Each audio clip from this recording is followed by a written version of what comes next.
You see, this is not something that's supposed to be happening on a 30 something mile, 30 something thousand mile car. You see this thing right here? It broke off, bro.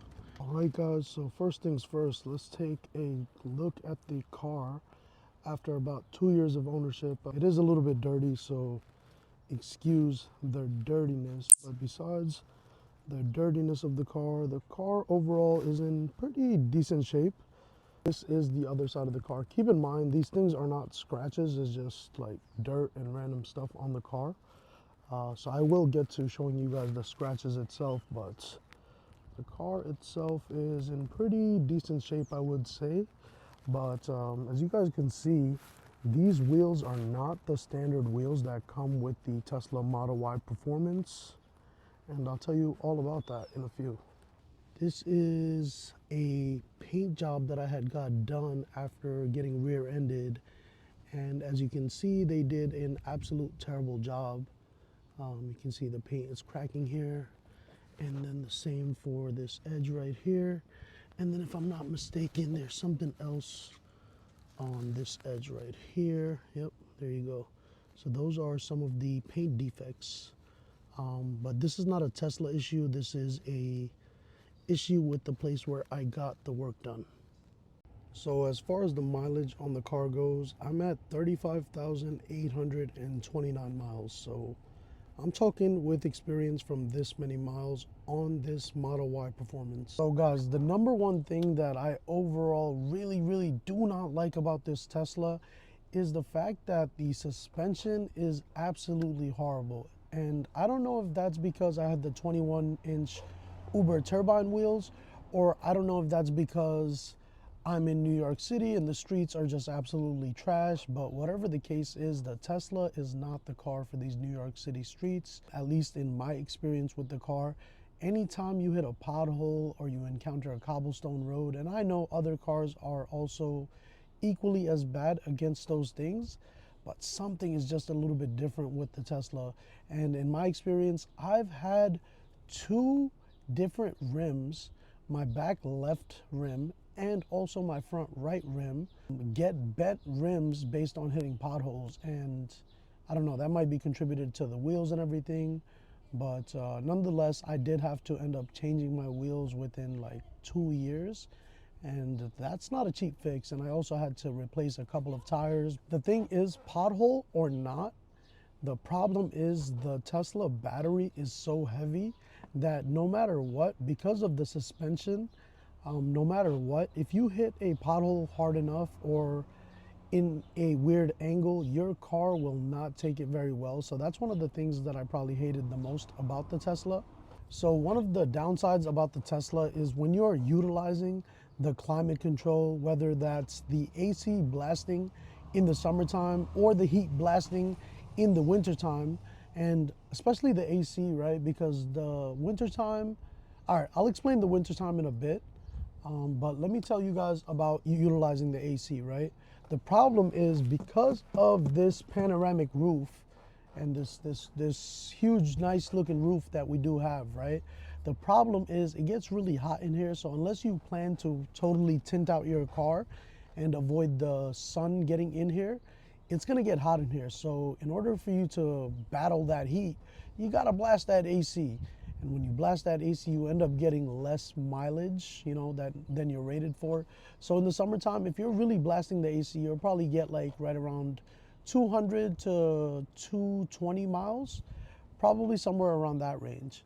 But that's not even that bad, right? That's probably like 60 to 70% of the advertised range, which, all right, sure, fine, I can live with that.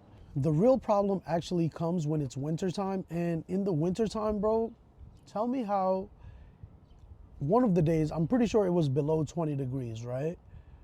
At 90%, from 90% to almost 0%, I pretty much was losing 1% per mile. So literally with that 90%, I was only able to drive about 80 miles before I had to head home because my car just wasn't gonna last, right?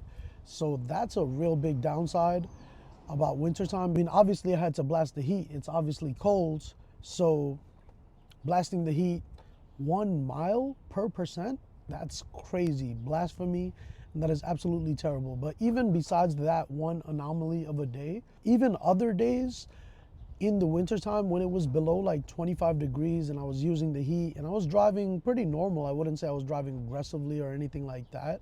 Obviously, when you do drive aggressively, you are going to lose more range. But I would say I was driving normal and I was getting like 150 miles or below on about 90% charge, which is pretty terrible, I would say. All right, I've been talking a whole lot of trash about this Tesla, but you know, let's end this on a positive note. And on a positive note, the Tesla has one of the most advanced technology packages in any vehicle. You basically have a computer on wheels. I bought a $100,000 car after this, and the technology is nowhere near compared to the Tesla interface, the Tesla technology. It is unmatched and unbeatable. Probably the best technology in any vehicle that at least I've experienced. So that's a great thing about the Tesla. So this next great part about the Tesla, I would just rather show you than tell you.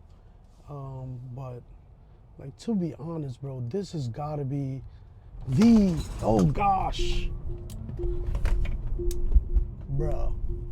You see what happened to my phone? It went absolutely flying. But that right there, that just shows you how fast this car moves.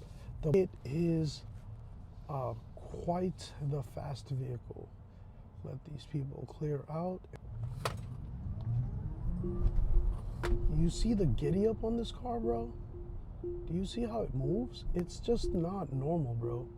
It is absolutely crazy how fast this car can move. So that's probably one of the best parts about this car.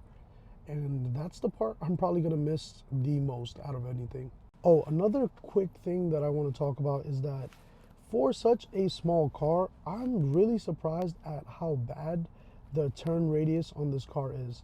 This car is supposed to have a great turn radius. It should be able to do a U-turn on one shot. But the fact of the matter is, in my new car, the Lincoln Navigator, which I'll be making a video on soon, so make sure you guys are subscribed so you guys can see that video. But on my new car, the Lincoln Navigator, literally the car has a better turn radius than this car, and it makes no sense because this car is half the size. Obviously, this car is a lot quicker, so I can probably make the turn quicker, but the turn radius itself is just not what you would expect from a car of this size. It doesn't make sense. Why wouldn't it have a better turn radius? All right, last but not least, let's end it on a strong note. The Tesla is very cheap to operate. I have not had to do anything besides the wheels and the tires. And that's common issues that you can have on pretty much any car. Besides the wheel and tire issues, I have not had to do one thing on this car, and that is absolutely amazing. To have 35,000 and change miles on a car and do absolutely no type of maintenance, that just can't be beat. It's like, that maintenance is crazy. I wonder how long that's gonna last before anything happens. Let me knock on that fake wood right there. Oh, wait. Before I end it, hold on. Let me show you guys something. I need to show you guys something. Like I said, excuse my dirty car. This is bad. Yeah, it needs a car wash, but it needs a car wash bad. It is dusty. I haven't really been in here much, but you see, this is not something that's supposed to be happening on a 30-something thousand mile car. You see this thing right here? It broke off, bro. And I mean, it's still working, but very flimsy. Yes, I know I need a car wash. Don't you dare judge me. But anyways, guys, I really hope you guys enjoyed this video. If you guys did enjoy this video, make sure you smash that like button. Make sure you guys are subscribed to the channel. If you guys have any questions, please let me know in the comments. Final thoughts on the car. I mean, for the price that I bought it, 58,000 and change, it is not worth it. But right now, you can get this car for about $40,000 US dollars. And I feel like for $40,000, there's not too many cars that are better than this car. Like, what would you get? What's the competition for this car? The competition for this car is probably like a Honda Accord or something in that same price range. And to be fair, if I had the choice between a Tesla Model Y or a Honda Accord, I still would take the Tesla Model Y. So, you know, at that point, at that price point, it's pretty good, 40,000. But I probably have a lot more against this car because I bought it at such a terrible price. That's probably one of the things I have against this car, but that's besides the point. Even besides that fact, though, the suspension is probably the biggest turnoff for me on this car, and that's probably the biggest reason I decided to get rid of this car, along with the comfort of these seats, bro. This fake leather, the fake leather is not it, bro. We need real leather, okay? Anyways, guys, I hope you guys liked that video. If you did, make sure you smash that like button, subscribe to the channel, comment any questions or concerns you may have. Make sure you turn on that notification bell so you're notified every time I post a video. So, by the way, if you guys think this hoodie is fire, it's coming out in about a week or so, or less. I gotta hit up my web design guy. Why isn't it ready yet? But anyways, guys, I hope you guys enjoyed.